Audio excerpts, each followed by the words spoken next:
How to share Wix website without publishing. Hi everyone, this is Kate here and welcome back to the channel, and in this video I will guide you how you can share your Wix website without publishing. So without further delay, let's get started. First of all, go to Wix and then select your site. So once you're on this site editing page, now if you like to share this site without having to publish, what you have to do is navigate to this site button at the top left corner, and from this options available you have to click on get feedback.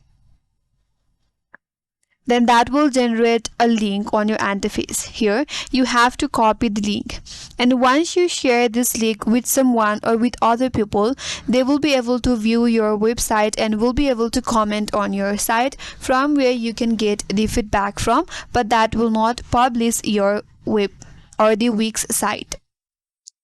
So once you copy the link, you can close it, and if someone's open up this link, they will see your Wix site and will be able to add comments on your site. That's it, and that's all for this video. Hope this video was helpful, and if you're new to our channel, consider subscribing. Thanks for watching and stay tuned for more videos.